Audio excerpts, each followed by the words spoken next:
বুঝাবে, মানে উনি এমন বুঝ দিবে আপনারে মনে হয় এই পৃথিবী পরিচালনা করার যোগ্যতা তার আছে।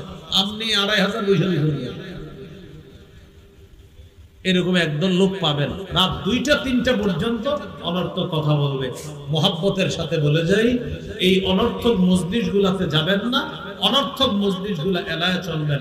বলেন ইনশাআল্লাহ। না, নিজের সময়গুলা নষ্ট করবেন না, ঠিক আছে না? ইনশাআল্লাহ আল্লাহ তৌফিক দান করেন।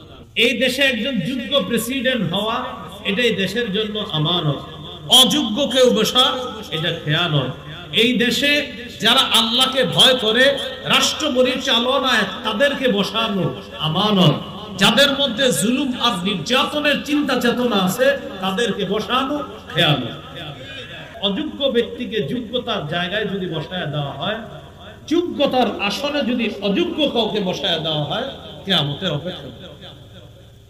এই জন্য আমাদের বাংলাদেশটা নিয়ে আমরা যেন সুন্দর চিন্তা করি, পুরুষ চিন্তা করা, পুরুষ শাসিত চিন্তা করা। বলেন ইনশাআল্লাহ। আপনাদের সামনে নির্বাচিত 20টি বৈশিষ্ট্য সম্পর্কে আলোচনা করা হবে মুমিনের। 1 নম্বর বৈশিষ্ট্য, সন্দেহ ছাড়া মুমিন আল্লাহ এবং তার রাসূলকে বিশ্বাস করে। 2 নম্বর বৈশিষ্ট্য, জান মাল নিয়ে আল্লাহর রাস্তায় জিহাদ করে। 3 নম্বর বৈশিষ্ট্য, মুমিনের সামনে জিকির করা হলে তার অন্তর প্রকম্পিত হয়। 4 নম্বর, মুমিনের সামনে কোরআন তেলাওয়াত করলে তাদের ঈমান বৃদ্ধি পায়। 5 নম্বর, মুমিন আল্লাহর উপর ভরসা করে। 6 নম্বর, মুমিন নামাজ কায়েম করে। 7 নম্বর, মুমিন আল্লাহর দেওয়া সম্পদ থেকে আল্লাহর পথে খরচ করে। 8 নম্বর, মুমিন একে অপরের সহযোগী। 9 নম্বর, মুমিন সৎ কাজের আদেশ করে। 10 নম্বর, মুমিন অসৎ কাজ থেকে নিষেধ করে। 11 নম্বর, মুমিন আল্লাহ এবং তার রাসূলের আনুগত্য করে। রাসূলের আনুগত্য দ্বারা এই যুগের উদ্দেশ্য হবে রাসূল সাল্লাল্লাহু আলাইহি সাল্লামের আদর্শ অনুসরণ করে, সুন্নাহ অনুসরণ করে। 12 নম্বর, মুমিন একাগ্র চিত্তে নামাজ আদায় করে। 13 নম্বর, মুমিন অনর্থক কথাবার্তা কাজকর্ম এড়িয়ে চলে। 14 নম্বর, মুমিন যাকাত আদায় করে। 15 নম্বর, মুমিন লজ্জাস্থান হেফাজত করে। 16 নম্বর, মুমিন আমানত রক্ষা করে। 17 নম্বর, মুমিন ওয়াদা পুরা করে। 18 নম্বর, মুমিন নামাজের প্রতি যত্নবান, যত্ন সহকারে নামাজ আদায় করে। 19 নম্বর, মুমিন আল্লাহ এবং তার রাসূলের কোন কথা শুনলে বলে শুনলাম, মেনে নিলাম। 20 নম্বর, মুমিন আল্লাহ এবং তার রাসূলের প্রতি বিশ্বাস রাখে, পাশাপাশি সমষ্টিগত কোনো কাজে যখন মুমিন নবীর সাথে থাকে, নবীর অনুমতি ছাড়া কোথাও যায় না। এই যুগে উদ্দেশ্য হবে মুমিন যখন কোনো আমিরের আনুগত্যে কোনো দলের সাথে থাকে, আমিরের অনুমতি ছাড়া দল ত্যাগ করে কোথাও যাবে। এই 20টি নির্বাচিত বৈশিষ্ট্য আলোচনা করা হবে। আল্লাহ আমাদেরকে মন দিয়ে কথাগুলা শোনার তৌফিক দান করুন। 1 নম্বর, 2 নম্বর বৈশিষ্ট্য। 1 নম্বর বৈশিষ্ট্য হলো সন্দেহ ছাড়া আল্লাহ এবং তার রাসূলকে বিশ্বাস করে। 2 নম্বর বৈশিষ্ট্য, জান মাল দিয়ে আল্লাহর রাস্তায় লড়াই করে। এই কথাটি আছে 26 পারা 16 নম্বর পৃষ্ঠা সূরা হুজুরাতের 15 নম্বর আয়াতে আছে। আল্লাহ তাআলা বলেন, ইন্নামাল মুমিনুনা আল্লাযীনা আমানু বিল্লাহি ওয়া রাসূলিহি সুম্মা লাম ইয়ারতাবু ওয়া জাহাদু বিআমওয়ালিহিম ওয়া আনফুসিহিম ফি সাবিলিল্লাহ। প্রকৃত ঈমানদার তারা যারা আল্লাহ এবং তার রাসূলকে বিশ্বাস করে, কোন প্রকার সন্দেহ করে না। ওয়াজাহাদু বিআমওয়ালিহিম ওয়া আনফুসিহিম ফি সাবিলিল্লাহ, যারা নিজেদের জান-মাল নিয়ে আল্লাহর রাস্তায় লড়াই করে। এই আয়াতে দুটি বৈশিষ্ট্য পেয়ে গেলাম। সন্দেহ ছাড়া আল্লাহকেও বিশ্বাস করে, রাসূলকে বিশ্বাস করে, আল্লাহর রাস্তায় জান-মাল নিয়ে লড়াই করে। আল্লাহ আমাদেরকে এমন খাঁটি মুমিন হওয়ার তৌফিক দান করেন। এবার আমরা সূরা আনফালের 2-3 নম্বর আয়াত থেকে আরো 5টি বৈশিষ্ট্য জানব। আগের 2টি আর 5টি, মোট হলো 7টি। আল্লাহ তাআলা বলেন, ইকু দিয়েন না মাইকম্যান ভাই, কোথায় ইকু দিয়েন না। ইন্নামাল মুমিনুনা আল্লাযীনা ইযা যুকিরাল্লাহ, মুমিন তারা যাদের সামনে যখন আল্লাহ জিকির করা হয়, ওয়াজিলাত কুলুবুহুম, তখন তাদের অন্তর প্রকম্পিত হয়। আল্লাহর জিকির করা হলে তাদের অন্তরসমূহ প্রকম্পিত হয়। এই জন্য এখান থেকে বুঝলাম জিকির করা এটা দৈনন্দিন অভ্যাসে পরিণত করা। অন্যরা জিকির করলে শুনতে হবে, নিজেও জিকির করতে হবে। সূরা আহজাবের মধ্যে আল্লাহ বলেন, ইয়া আইয়ুহাল্লাযীনা আমানু যকুরুল্লাহা যিকরান কাসীরা, হে ঈমানদারগণ তোমরা বেশি বেশি আল্লাহর জিকির করো। রাসূলুল্লাহ সাল্লাল্লাহু আলাইহি ওয়াসাল্লাম বলেন, আহাব্বুল কালামি ইলাল্লাহি আরবা, আল্লাহর কাছে সর্বাধিক পছন্দনীয় বাক্য হলো 4টি। পড়ি সবাই, সুবহানাল্লাহ, আলহামদুলিল্লাহ, লা ইলাহা ইল্লাল্লাহ, আল্লাহু আকবার। এই 4টি জিকির আল্লাহর কাছে সবচেয়ে পছন্দনীয়। এই 4টির মধ্যে শ্রেষ্ঠ জিকির আফজালুয যিকরি লা ইলাহা ইল্লাল্লাহ, সবচাইতে শ্রেষ্ঠ জিকির হলো লা ইলাহা ইল্লাল্লাহ। অর্থ আল্লাহ ছাড়া কোনো ইলাহ নাই। সহিহ বুখারীর বর্ণনা 44 নম্বর হাদিস, قال رسول الله صلى الله عليه وسلم يخرج من النار من قال لا إله إلا الله وفي قلبه وزن شعيرة من خير ويخرج من النار من قال لا إله إلا الله وفي قلبه وزن برة من خير ويخرج من النار من قال لا إله إلا الله وفي قلبه وزن ذرة من خير أي من إيمان।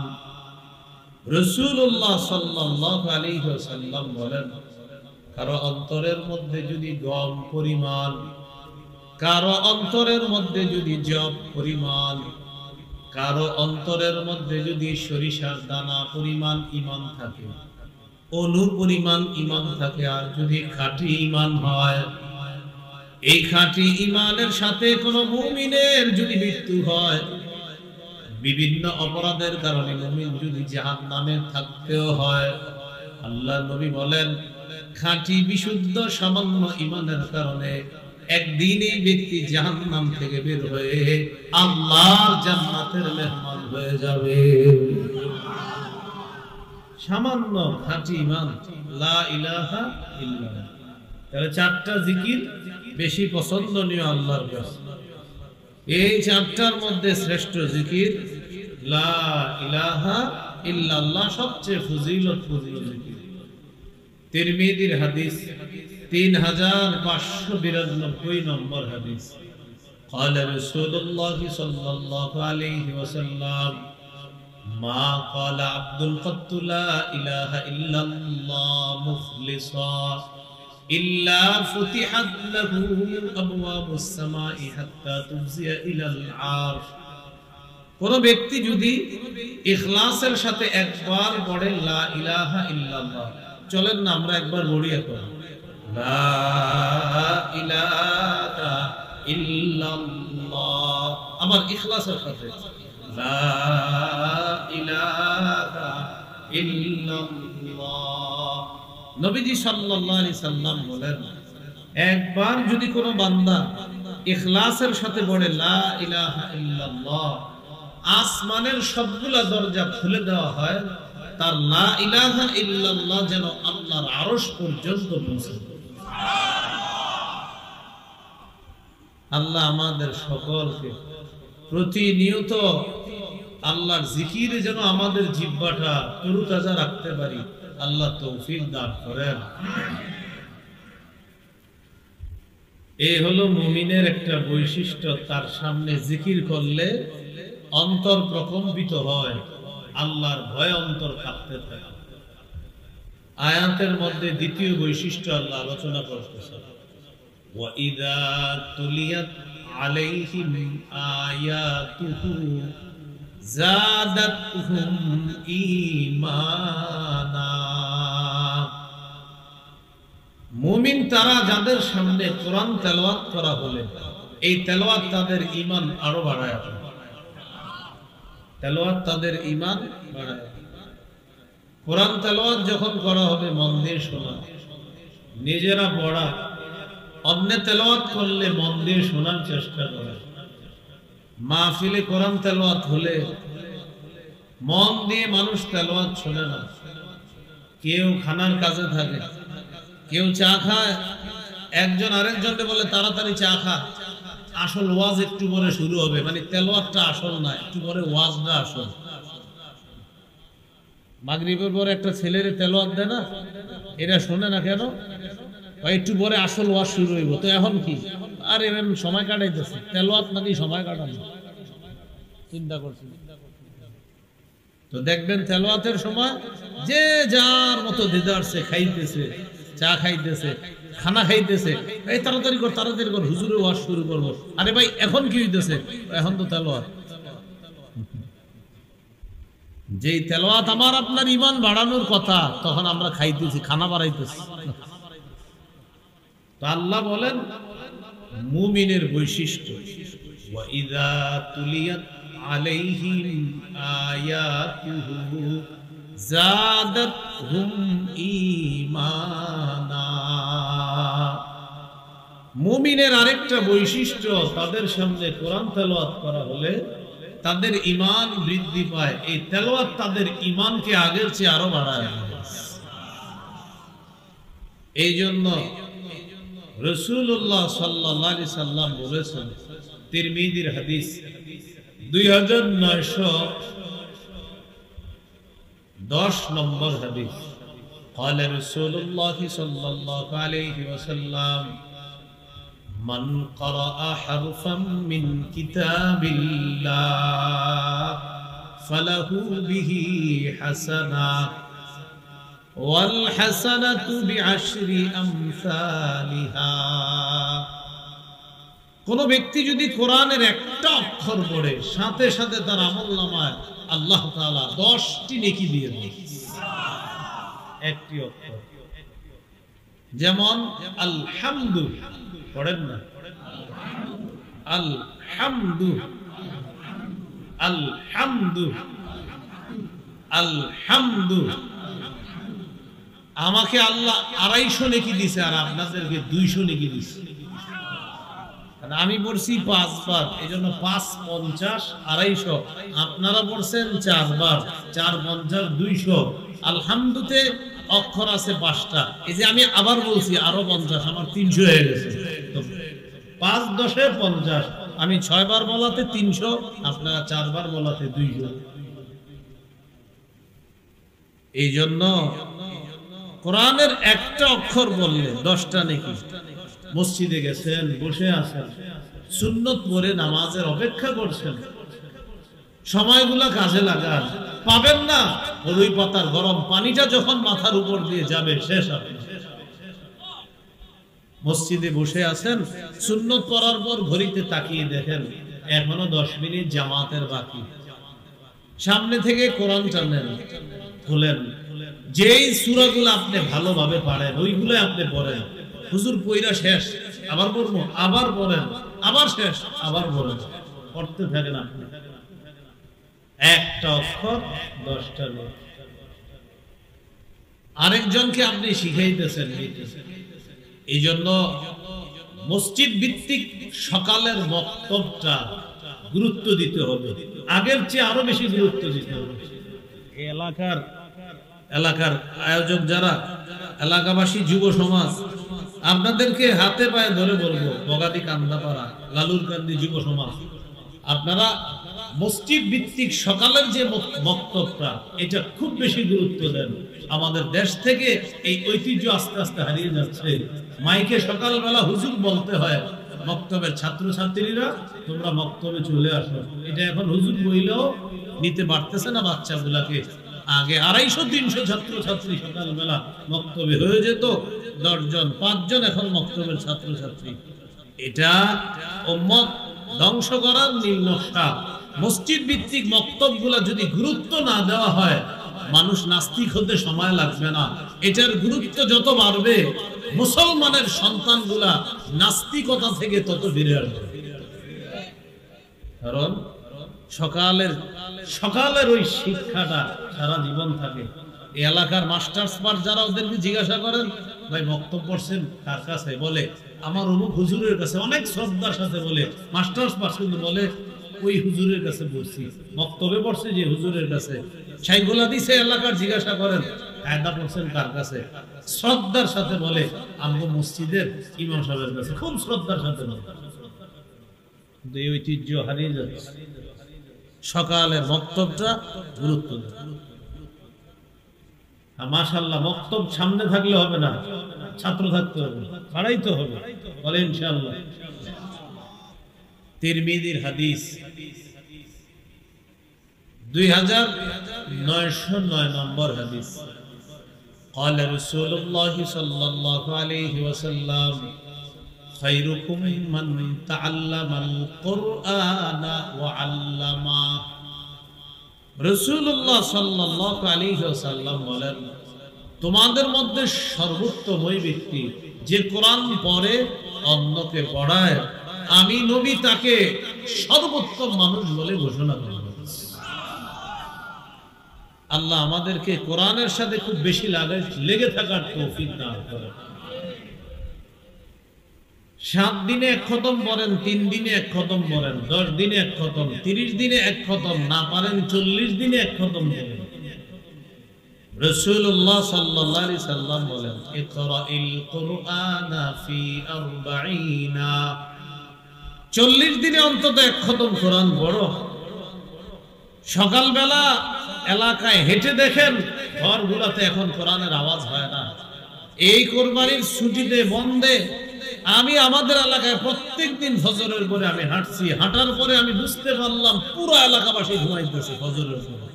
পুরো এলাকা ঘুমাচ্ছে ফজরের পরে, পুরো এলাকা ঘুমাইতেছে ফজরের পরে। বুঝাই যাচ্ছে এলাকাবাসী ঘুমাইতেছে। 8টা 9টায় তাদের সকাল শুরু হবে। হয়তো কেউ ফজর পড়ছে, ফজর পড়ার সাথে সাথে আবার ঘুমায় গেছে, কোরআন পড়ে নেই। কিন্তু আপনি 20-30 বছর আগের বাংলাদেশে যান, সকালবেলা চিপা দিয়ে হাঁটবেন, এক ঘর থেকে কোরআনের আওয়াজ পাবেন। আরেকটু সামনে যান, আরেক ঘরের এক মুরব্বী বৈশা কোরআন পড়তেছে। আরেকটু সামনে যান, কাছারি কয় আমাদের দেশে, হয়তো আপনাদের দিকেও কাছারি বলে, ওই ঘরগুলাতে ওস্তাদরা বৈশা বৈশা বাচ্চাদেরকে পড়াইতেছে, কোরআনের আওয়াজ আসতেছে। এখন ফজরের পরের অবস্থা, আপনি কালকে সকালে হাঁটেন, দেখবেন পুরো এলাকা নীরব। মুমিনের 2 নম্বর বৈশিষ্ট্য, কোরআন তেলাওয়াতে তার ঈমান বাড়ে। প্রিয় ভাইরা, কোরআন ধরেন, সকালবেলা ফজর দিয়ে শুরু করেন, ফজরের পর একটা পৃষ্ঠা হলেও কোরআন তেলাওয়াত করেন, হাতে পায়ে ধরে বলি একটা পৃষ্ঠা কোরআন তেলাওয়াত করেন, কোরআনের সাথে মহব্বত তৈরি করেন, কোরআনের সাথে ভালোবাসা তৈরি করেন। এ হলো 2 নম্বর বৈশিষ্ট্য। 3 নম্বর বৈশিষ্ট্য, وعلى ربهم يتوكلون। মুমিন আল্লাহর উপর ভরসা করে। ভরসা কাকে বলে? ঘরে বসে থেকে কোনো চাকরি বাকরি না করে মাস শেষে চিন্তা করবেন পকেটে টাকা আসবে, এটার নাম ভরসা না।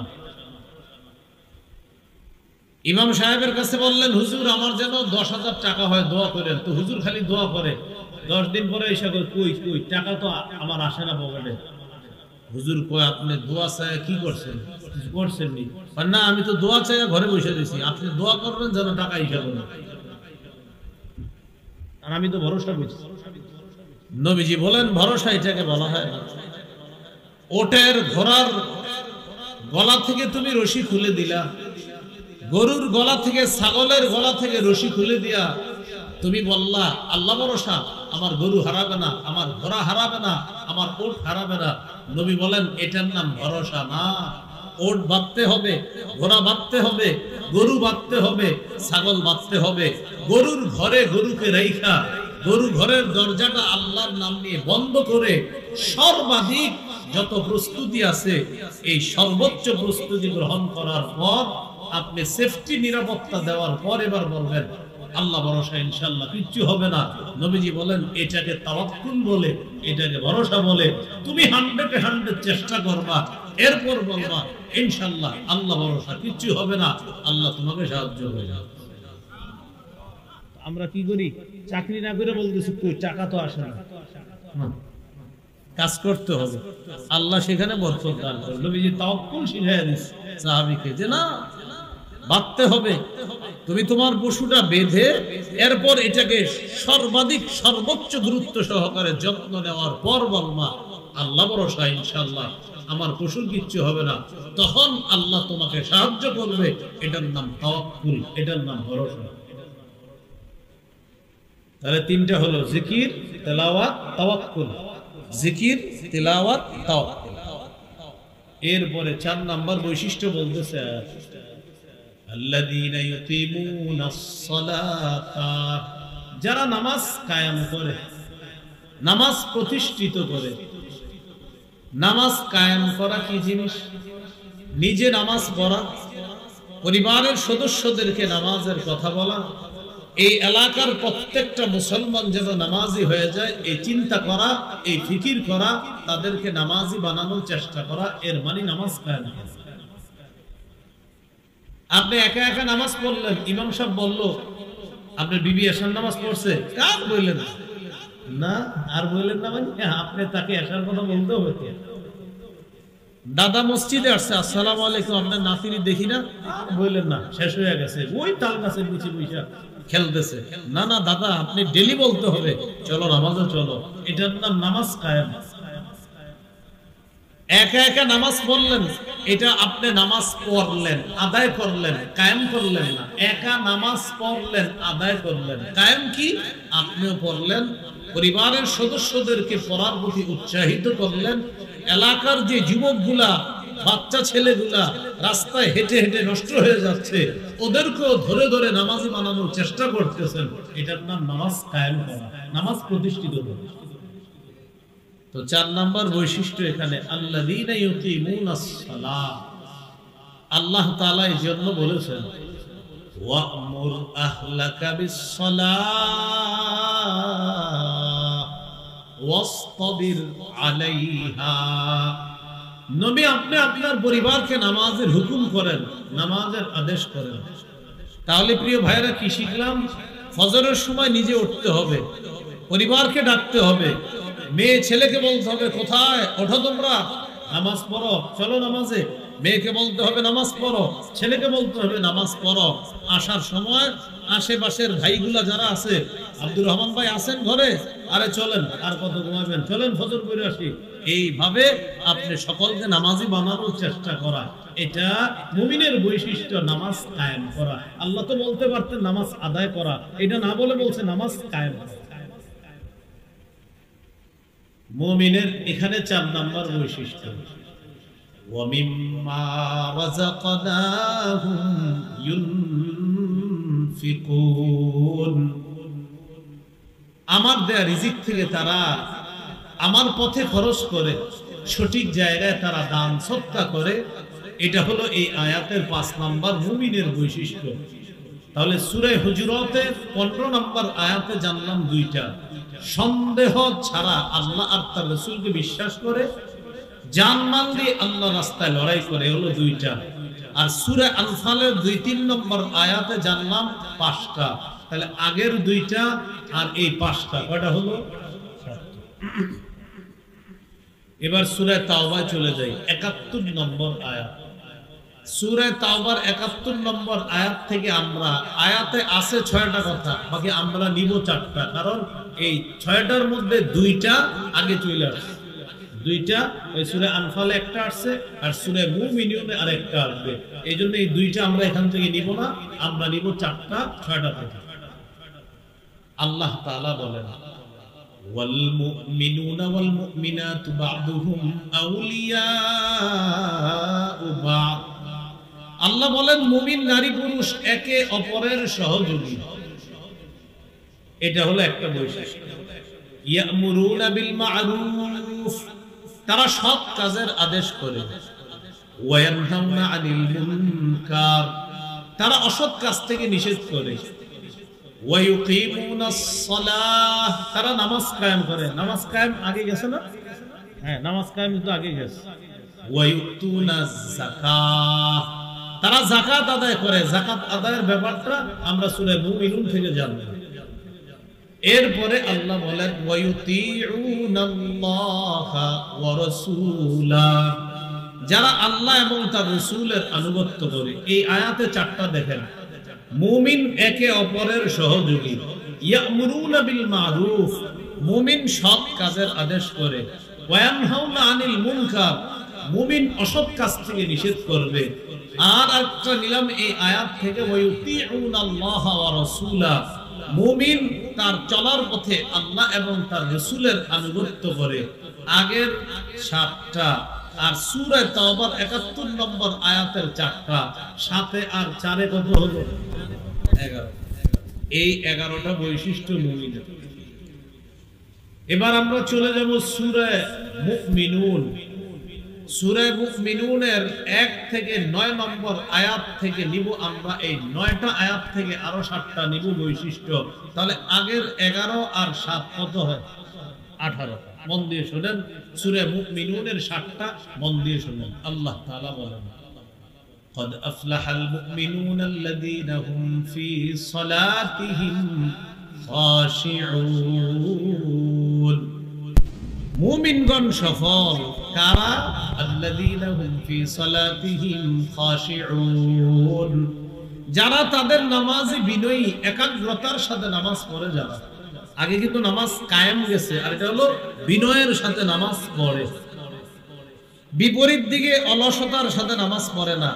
অলসভাবে যারা নামাজ পড়ে তাদের জন্য আল্লাহ ধ্বংস বলেছে। এই সূরা আপনারা সবাই পারেন, সূরা মাউন 4-5 নম্বর আয়াতে আল্লাহ বলেন, ফাওয়াইলুল লিল মুসাল্লিন আল্লাযীনা হুম আন সালাতিহিম সাহুন আল্লাযীনা হুম ইরাউনা ওয়া ইয়ামনাউনাল মাউন। ধ্বংস ওই সমস্ত মুসল্লিদের জন্য যারা তাদের নামাজের ব্যাপারে উদাসীন, অলসতা করে। নামাজের ক্ষেত্রে উদাসীন, অলসতা করা নামাজে মুনাফিকের আলামত। বলেন কার আলামত? সবাই বলেন মুনাফিক। মুনাফিকদের কাছে দুইটা নামাজ সবচেয়ে ভারী। বলেন তো মুনাফিকের কাছে কয় নামাজ সবচেয়ে ভারী? বলেন ফজর নামাজ, এশার নামাজ। এবার আমি বলবো, আপনারা জবাব দিবেন। বলেন তো মুনাফিকের কাছে কয়টা নামাজ ভারী? এক, দুই, এশার। একটু চিন্তা করে দেখেন তো আসলে তার মানে আছে এরকম বুঝি। রাসূলুল্লাহ সাল্লাল্লাহু আলাইহি সাল্লাম বলেন, লাইসা সালাতুল আতলা আলাল মুনাফিকিনা মিনাল ইশাই ওয়াল ফাজরি। এশার নামাজ আর ফজরের নামাজের চাইতে ভারী কোনো বস্তু আর মুনাফিকের কাছে কিছু নাই। ফজরের নামাজটা তাদের কাছে খুব ভারী, এশার নামাজটা খুব ভারী। পড়তে চায় না, আম্মা বলে যা, এই যা যা, না না, এই না না করে না আইসা বইরে দিত। যদি মনে হয় ভারী, না যাবো না, কেমন জানি লাগতেছে, তাহলে কিন্তু মুনাফিকের স্বভাব চলে আসে। আর এশার সময় ইবলিসে ধোঁকাটা দেয় কিভাবে? বৈশা বৈশা মোবাইল চালায়। ইবলিসে কয় এশার নামাজ তো অনেক রাতেও পড়া যায়, তুমি কি লেগে এখন পড়বা? তো 8:30 জামাত, আরেক মসজিদে 15টা জামাত, 15টারটা বইল। তো আপনি 15টার অপেক্ষায় বসে রয়েছেন। 15টার সময় ইবলিস বুঝায় 15টাই কি জরুরি? এশার নামাজ তো অনেক রাতেও পড়া যায়, তোমরা 4 বন্ধু জামাত করে নিলেই তো হয়। বুঝাইতেছে, বুঝাইতে বুঝাইতে বুঝাইতে বুঝাইতে 11টা 12টা বাজায় দিছে। এবার ইবলিস বুঝায় 12টার পরেও প্রয়োজনে এশার নামাজ পড়া যায়, সমস্যা নেই, আরো চলো। এই করতে করতে 3টার দিকে হাই তুলছে মুখের মধ্যে, তুইলা গুড নাইট বইলা সবার কাছে বিদায় নিছে। Dear friends, see you tomorrow, good night. বন্ধুরা কালকে দেখা হবে আবার, গুড নাইট। ঘুমায় গেছে, হযরতে ফজর পড়েন নাই, এদিক দিয়ে এশাও পড়ে নাই। ওই এশা ইবলিস বুঝাইছে দেরি করে বললেও হবে, আর এদিক দিয়ে ফজরও শেষ। এবার সকাল 10টায় উঠছেন, ইন্না লিল্লাহ, এশাও গেল ফজরও গেল। কোন দুই নামাজ জানি মুনাফিকের কাছে ভারী? আল্লাহ আমাদের সকলকে এশা ফজর সহ 5 ওয়াক্ত নামাজে গুরুত্ব সহকারে পড়ার তৌফিক দান করুন। রাসূলুল্লাহ সাল্লাল্লাহু আলাইহি সাল্লাম বলেন, বাশশিরিল মাশাঈনা ফিয-যুলামি ইলাল মাসাজিদ বিন-নূরিত তাম ইয়াউমাল কিয়ামাহ। যারা অন্ধকারে হেঁটে মসজিদে যায়, যারা অন্ধকারে হেঁটে মসজিদে যায়, এশার নামাজে অন্ধকার হয়, ফজরে অন্ধকার হয়, এই তো, আর তো অন্ধকার হয় না। যারা অন্ধকারে হেঁটে মসজিদে যায় তাদেরকে কিয়ামতের ময়দানে পরিপূর্ণ নূরের সুসংবাদ দিয়ে দেবে। তো আল্লাহ তাআলা বললেন, সফল মুমিন তারা, আল্লাযীনা হুম ফী সালাতিহিম খাশিউন, যারা নামাজে বিনয়ী একাগ্রতার সাথে যারা নামাজ পড়ে। বিপরীতে যারা নামাজে উদাসীনতা করে, অলসতা করে, তাদের জন্য আল্লাহ বলছে দুর্ভোগ, ধ্বংস তাদের জন্য। আর একটা নামাজ আছে, ওই নামাজে আমরা অলসতা করি, এটা হলো আসরের নামাজ। বলেন কোন নামাজ? আসরের নামাজেও অলসতা করে। কি বল? খালি দেখে সূর্যটার দিকে, খালি দেখে কোথায়? সূর্যের দিকে দেখে, দেখতে দেখতে দেখতে, ও আচ্ছা সমস্যা, সূর্যের দিকে তাকায় বারবার। মানে এই করতে করতে সূর্যটা হলুদ বানায়। মায়েরা রান্না বসায়, ভাতটা সিদ্ধ হয়, আর সূর্যের দিকে তাকায়, আসর পড়বে, আরেকটু আলুটা সিদ্ধ হোক, ভাতটা সিদ্ধ হোক। এই করতে করতে সূর্য হলুদ বানায়। ইচ্ছাকৃতভাবে যারা সূর্য হলুদ বানায়া আসরের নামাজ পড়ে, নবী বলেন তিলকা সালাতুল মুনাফিকিন, তিলকা সালাতুল মুনাফিকিন, তিলকা সালাতুল মুনাফিকিন।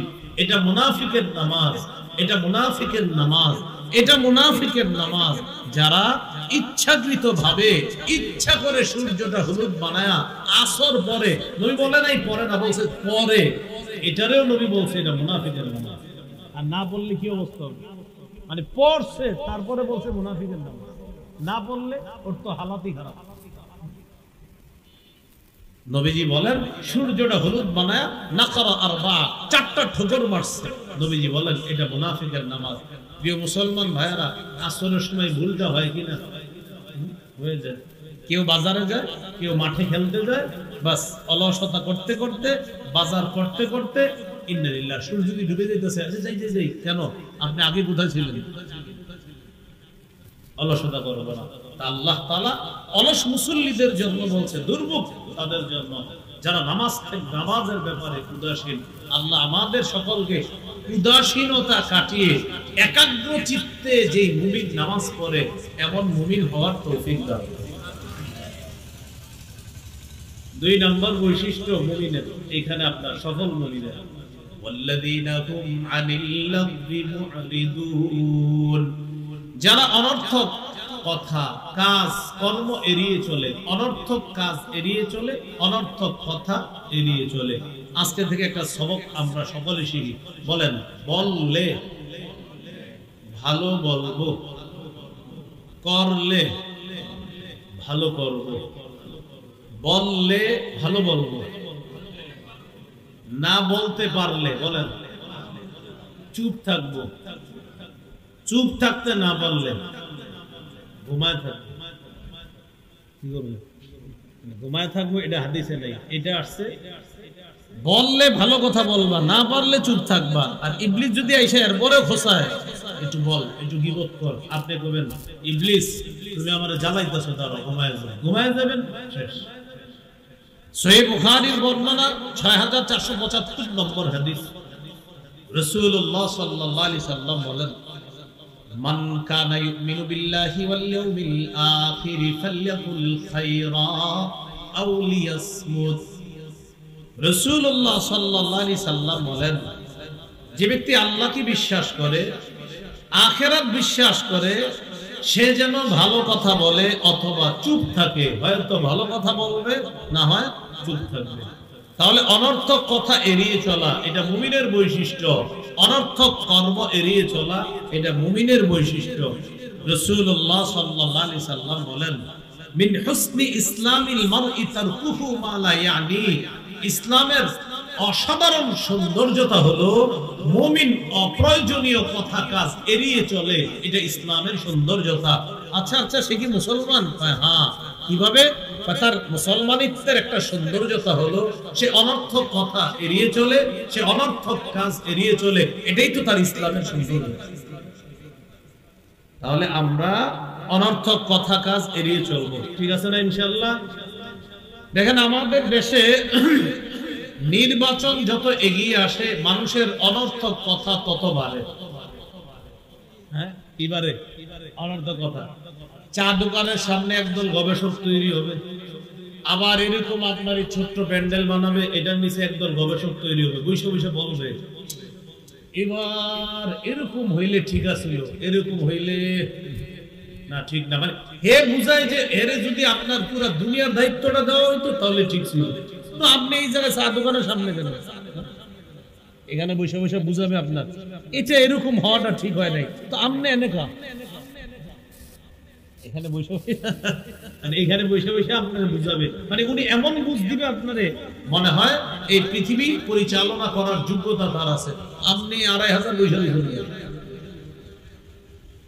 এরকম একদল লোক পাবেন রাত 2টা-3টা পর্যন্ত অনর্থক কথা বলবে মোহাব্বতের সাথে বলে যাই এই অনর্থক মজলিসগুলোতে যাবেন না অনর্থক মজলিসগুলো এড়ায় চলবেন বলেন ইনশাআল্লাহ না নিজের সময়গুলো নষ্ট করবেন না ঠিক আছে না ইনশাআল্লাহ আল্লাহ তৌফিক দান করেন সফল মুমিনের 2 নাম্বার বৈশিষ্ট্য হলো এটাতে অনর্থক কথা কর্ম এড়িয়ে চলে 3 নাম্বার والذين هم للزكاة فاعلون যারা যাকাত আদায় করে অতীতে যারা বকেয়া যাকাত দেন নাই যাকাতগুলো আদায় করে নিয়েন ভবিষ্যতে যাকাত দিতে হবে আপনার উপর 1 লক্ষ টাকা যাকাত আসছে আপনি 20,000 টাকার যাকাত দিলেন এর মানে আপনার 80,000 টাকা যাকাত বাকি আছে এই 80,000 টাকার যে যাকাত দেন নাই এই সঞ্চিত সম্পদ আপনার কিয়ামতের ময়দানে 20 ধর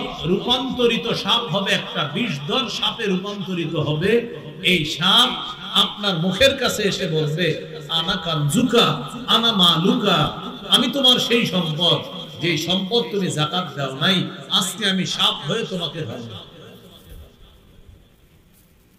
ভাই 1 লক্ষ টাকা যাকাত 20 দিবেন আর 80 দেন নাই, যাকাত আদায় হয় নাই, 80,000 বাকি রয়ে গেছে, এটা আদায় করতে হবে আপনার।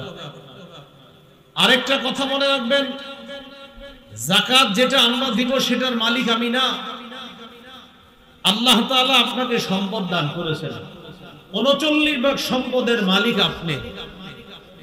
ইন্না লিল্লাহি ওয়া ইন্না ইলাইহি রাজিউন। কি কারেন্ট গেল না আইলো?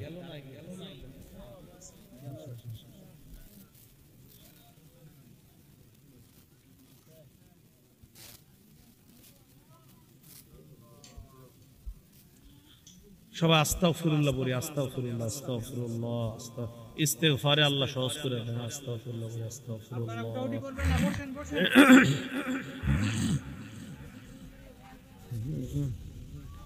ইনশাআল্লাহ শেষ করে দিব, মুমিনের বৈশিষ্ট্যগুলো আলোচনা করার পরে শেষ হয়ে যাবে ইনশাআল্লাহ।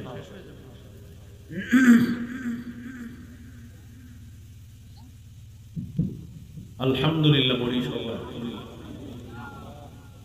কোথা জানি বলতেছিলাম? যাকাত, যাকাত, যাকাত। 20,000 টাকা দিলেন, 80,000 টাকা আপনি দেন নাই, যাকাত আদায় হয় নাই, আপনার 80,000 টাকা বাকি আছে। বলতেছিলাম 40 ভাগ সম্পদের 39 ভাগ আপনার, 1 ভাগ এটা অন্যের খাত আছে, ওই খাত আল্লাহ বলে দিছে এখানে দাও, এখানে দাও, এখানে দাও, এই দেওয়াটা তোমার উপর আমি আল্লাহ ফরজ করলাম। 39 ভাগ আপনার, বাকি 1 ভাগ আপনার না।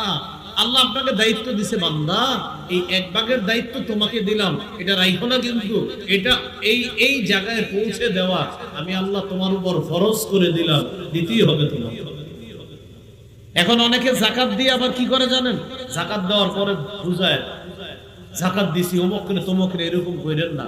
যাকাত দেওয়ার পরে শুকরিয়া আদায় করবেন যে আলহামদুলিল্লাহ, আল্লাহ আমাকে যাকাত দেওয়ার মতো খাতগুলা চিনায় দিছে, তাই দিতে পারছি। কেন?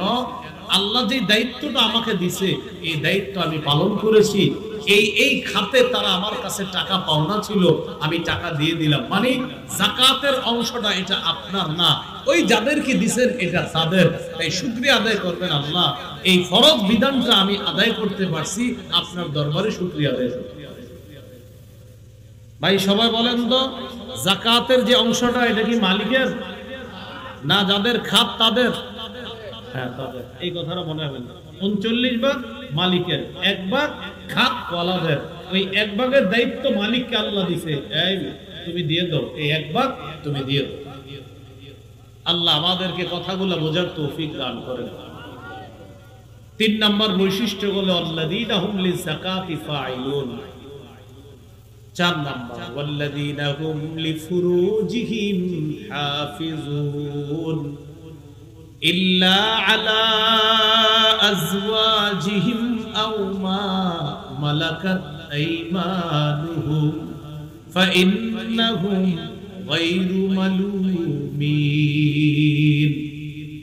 4 নম্বর যারা লজ্জাস্থান হেফাজত করে, তবে স্ত্রী এবং বৈধ পন্থায় যে দাসীর নিয়ম ছিল, ওই দাসী তাদের কাছে তার লজ্জাস্থান এটা বৈধ আছে। এছাড়া অন্যান্য কোন পথ যদি কেউ কামনা করে, ফামানিল তাকা ওয়ারা যালিকা ফাউলাইকা হুমুল আদুন, তারা সীমালঙ্ঘনকারী হবে, তারা হবে সীমালঙ্ঘনকারী। স্ত্রী এবং দাসী তাদের জন্য লজ্জাস্থান বৈধ করেছে আল্লাহ। ফাইন্নাহুম গায়রু মালুমিন, এখানে তারা নিন্দিত হবে না, তিরস্কৃত হবে না। তবে কেউ যদি স্ত্রী ছাড়া আর হালাল দাসী ছাড়া অন্য কোথাও তার লজ্জাস্থানকে অবৈধ পন্থায় ব্যবহার করে, আল্লাহ বলেন ফাউলাইকা হুমুল আদুন, তারা সীমালঙ্ঘনকারী। তাহলে 4 নম্বর বৈশিষ্ট্য লজ্জাস্থান হেফাজত করা। সূরা বনী ইসরাঈলের মধ্যে আল্লাহ বলেছেন ওয়ালা তাকরাবুজ জিনা, তোমরা জিনার নিকটবর্তী হয়েও না, জিনার কাছেও যেও না। আমাদের পকেটে পকেটে জিনার মাধ্যম আছে। সহিহ বুখারীর বর্ণনা 6612 নম্বর হাদিস, রাসূলুল্লাহ সাল্লাল্লাহু আলাইহি সাল্লাম বলেন ইন্নাল্লাহা কাতাবা আলা ইবনি আদম হাজ্জাহু মিনাজ জিনা আদরাকা যালিকা লা মাহালা। আল্লাহ তাআলা আদম সন্তানকে জিনার পরীক্ষা দ্বারা পরীক্ষা করবে। ফাজিনাল আইনি আন-নাজরু, চোখের জিনা হলো দেখা। ওয়াজিনাল লিসানাল মানতিক, মুখের জিনা হলো কথা বলা। প্রিয় যুবক ভাইয়েরা, নিজের বুকে হাত রেখে নিজে নিজেরই জিজ্ঞাসা করেন, আপনার বাবা আরেক রুমে, আপনার মা আরেক রুমে, আপনি এই রুমে দরজাটা লাগানো আছে, আপনি চাইলেই মোবাইলে চোখের জিনায় লিপ্ত হতে পারেন, আপনি চাইলেই অন্তরের জিনায় লিপ্ত হতে পারেন, আপনি চাইলেই মুখের জিনায় লিপ্ত হতে পারেন, আপনি চাইলে এটা সম্ভব।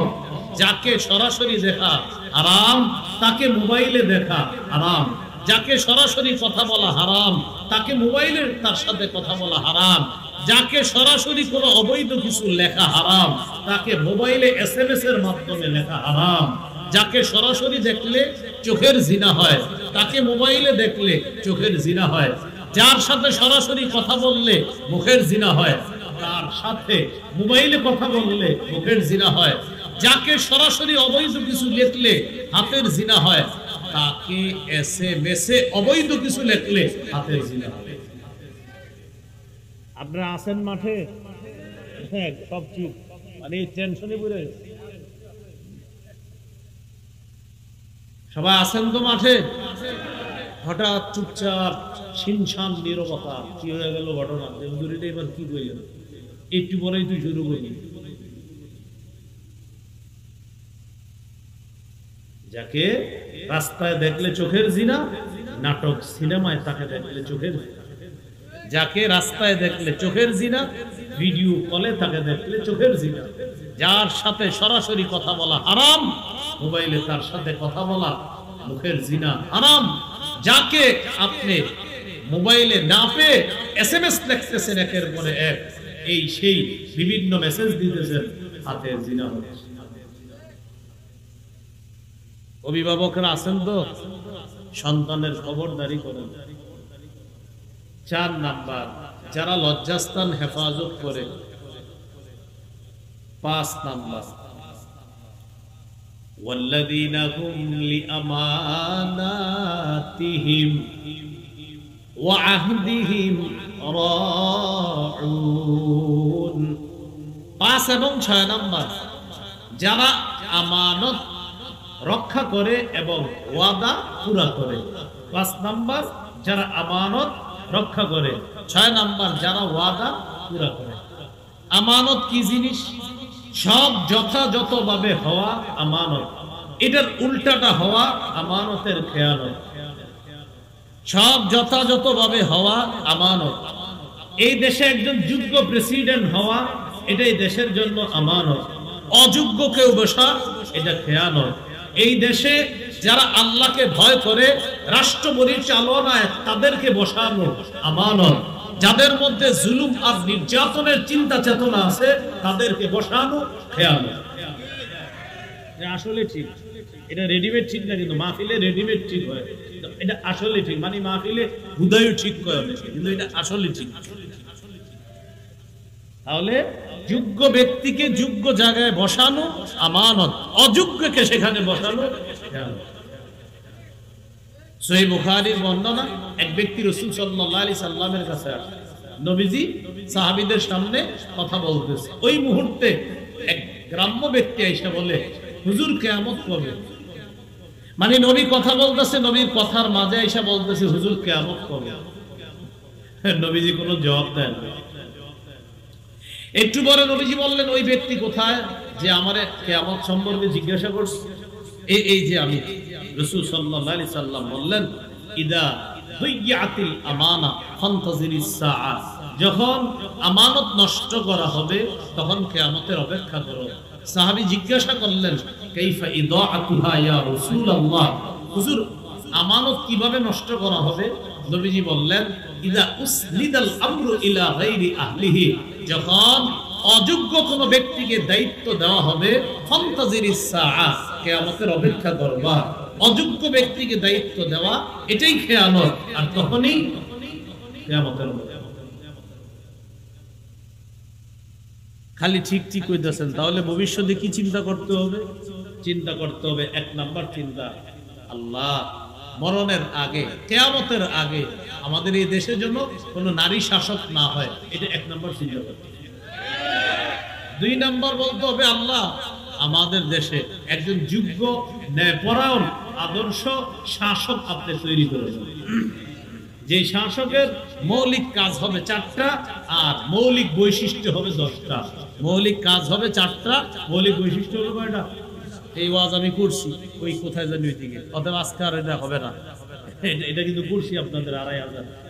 ওই যে মুফতি আমির হামজা সাহেব যেদিন আসলো তো ওখানে, হ্যাঁ ওখানে এই ওয়াজ করছি তো ওখানে যে রাষ্ট্রনায়কের কাজ কয়টা আর বৈশিষ্ট্য কয়টা ওখানে আলোচনা হয়েছে। তো যাই হোক, আমরা বলছিলাম কি, যোগ্য ব্যক্তিকে অযোগ্য জায়গায়, অযোগ্য ব্যক্তিকে যোগ্যতার জায়গায় যদি বসায় দেওয়া হয়, যোগ্যতার আসনে যদি অযোগ্য কাউকে বসায় দেওয়া হয়, কিয়ামতের অপেক্ষা। এই জন্য আমাদের বাংলাদেশটা নিয়ে আমরা যেন সুন্দর চিন্তা করি, পুরুষ চিন্তা করা, পুরুষ শাসিত চিন্তা করা, বলেন ইনশাআল্লাহ। এই গেল 6, আপনার এই আয়াতে 5 এবং 6 নম্বর বৈশিষ্ট্য। 5 হলো আমানত রক্ষা করা, 6 নম্বর ওয়াদা পুরা। রাসূলুল্লাহ সাল্লাল্লাহু আলাইহি সাল্লাম বলেন, আয়াতুল মুনাফিকি সালাস, মুনাফিকের বিশেষ 3টি আলামত হলো ইজা হাদ্দাসা কাযাবা। মুনাফিকের অনেকগুলো আলামত আছে, তো এই হাদিসে বলছে 3টা। সে কথা বললে মিথ্যা কথা বলে, ওয়াইদা ওয়াদা আখলাফা, সে ওয়াদা করলে খেলাফ করে, ওয়াইদা তুবিনা খানা, তার কাছে আমানত রাখলে খেয়ানত করে। কথা বললে মিথ্যা বলে, ওয়াদা করলে খেলাফ করে, আর আমানত রাখলে খেয়ানত করে।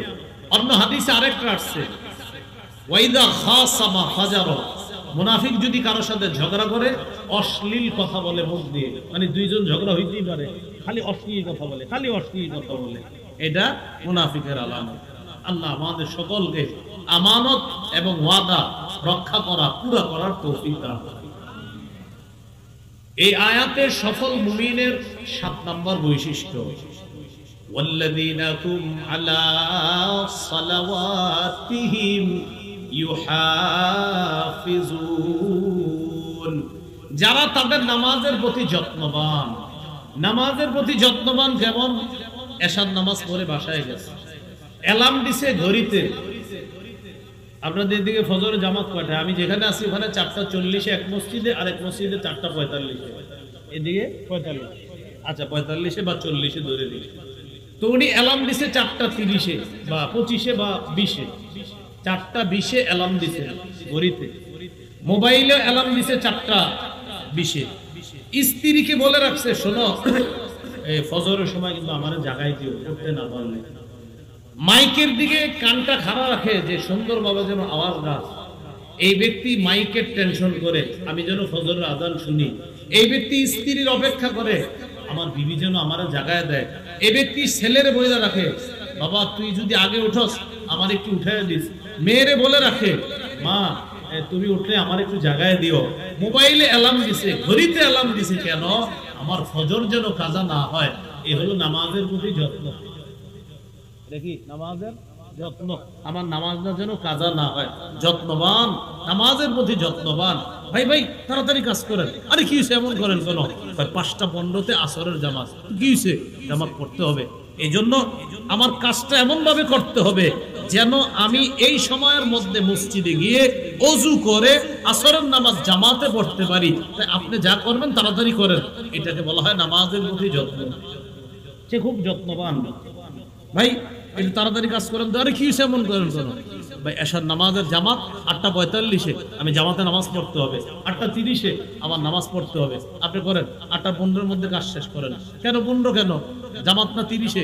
বলবেন 15 এই কারণে 15তে কাজ শেষ করে আমি মসজিদে যাইতে যাইতে 25 বাজবে। 25 বাজার পর ওযু করতে করতে 2-4 মিনিট লেগে যেতে পারে, যেন ওযুটা করে গিয়ে সুন্দরভাবে জামাতটা পাই। জামাতের প্রতি, নামাজের প্রতি যত্ন। তো মুমিনের আরেকটা বৈশিষ্ট্য, ওয়াল্লাযীনা হুম আলা সালাওয়াতিহিম ইউহাফিজুন, তারা নামাজের প্রতি যত্নবান হয়। হবে তো ইনশাআল্লাহ। তাহলে আগের 11টা সূরা মুমিনুন থেকে জানলাম 7টা, 11 আর 7 কত? 18। এবার আরেকটা জানি চলেন, সূরা নূর 51 নম্বর আয়াত। আল্লাহ তাআলা বলেন, ইন্নামা কানা কাউলাল মুমিনিনা ইযা দুউ ইলাল্লাহ ওয়া রাসূলিহি লিয়াহকুমা বাইনাহুম আন ইয়াকুলু সামি'না ওয়া আতা'না।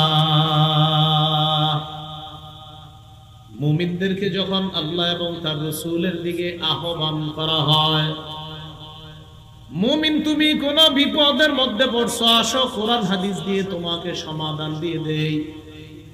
10 জন মুমিন বিপদে পড়ছেন, এলাকার যুবকরা একটা পেরেশানির মধ্যে পড়ছেন, ইমাম সাহেব ডাকলেন, আসেন কোরআন হাদিস দিয়ে আপনাদের মাঝে সমাধান করে দেই। 2 জন ভয়ঙ্কর একটা ঝামেলার মধ্যে পড়ছে, ইমাম সাহেব বললেন, আসেন কোরআন হাদিস দিয়ে আপনাদেরকে ফয়সালা করে দেই। 2 জনের সমস্যা, 3 জনের সমস্যা, এলাকার সমস্যা, ইমাম সাহেব বললেন, আসেন না কোরআন হাদিস দিয়ে সমাধান করে দিই। তখন মুমিনরা বলে, সামি'না ওয়া আতা'না, আমরা শুনলাম মেনে নিলাম। সুবহানাল্লাহ। মুমিনদেরকে যখন কোরআন আর হাদিসের দিকে ডাকা হয়, ভাই আসেন কোরআন হাদিস দিয়ে আপনার এই সমস্যার সমাধানটা করে দেই, তখন করার পরে মুমিনের জবাব হবে, শুনলাম মেনে নিলাম। যেহেতু আমার আল্লাহ বলছে, আমার নবী বলছে, সামি'না ওয়া আতা'না, শুনলাম মানলাম। বলেন তো ভাই, মুমিনরা আল্লাহর কথায় আর নবীর কথায় কি বলবে? বলেন, শুনলাম শুনলাম। মনে থাকবেন ইনশাআল্লাহ। সুদ খাওয়া হারাম, কার কথা?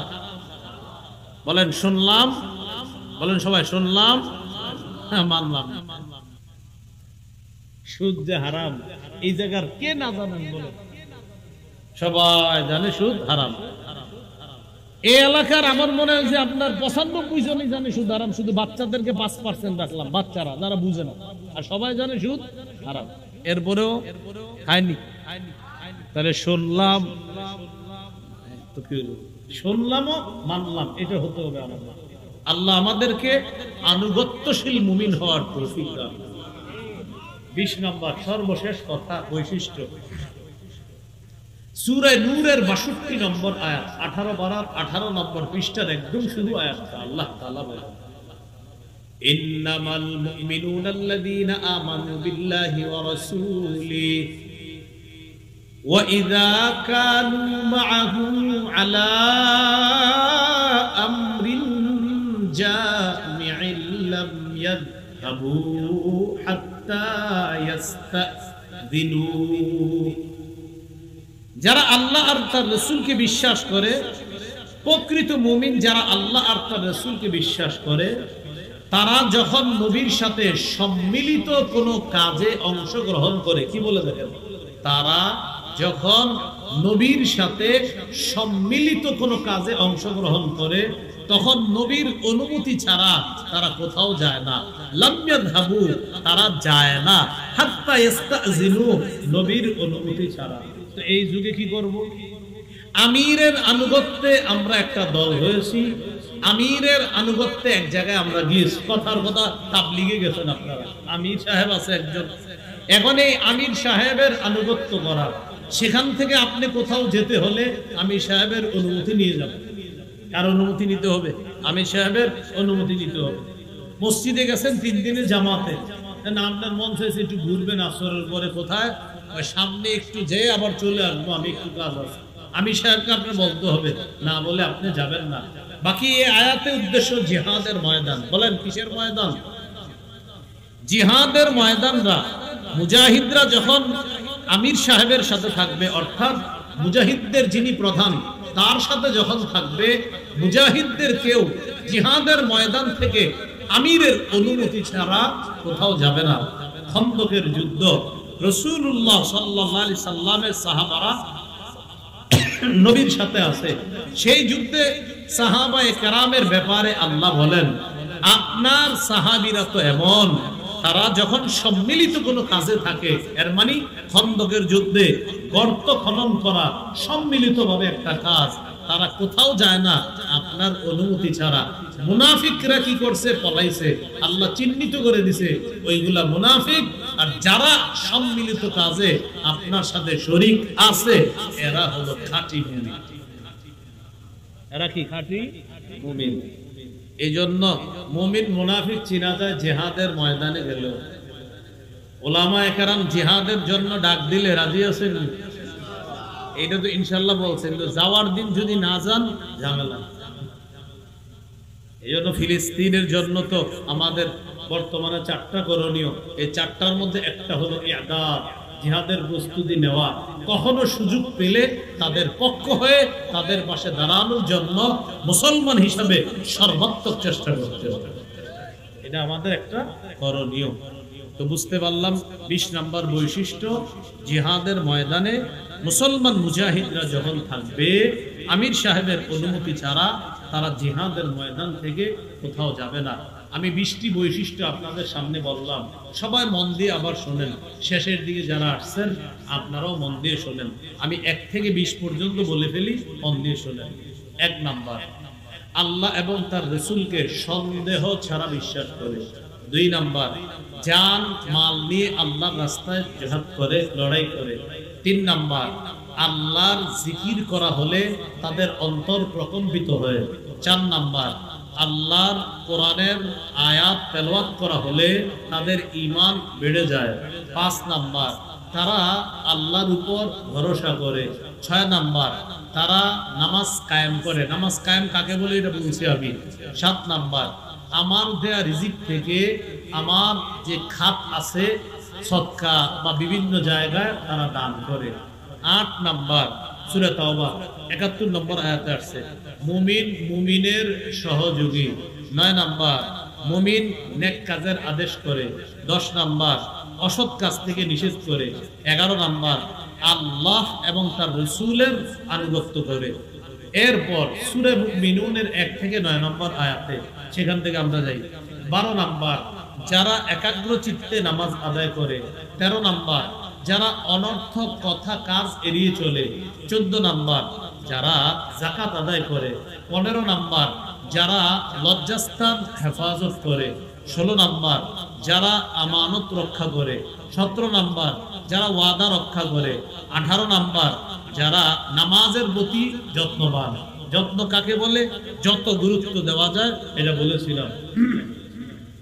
19 নাম্বার, সূরা নূরের 51 নম্বর আয়াত থেকে আমরা জেনেছিলাম মুমিনরা কোরআন হাদিসের কোনো ফয়সালা শুনলে বলে শুনলাম মানলাম।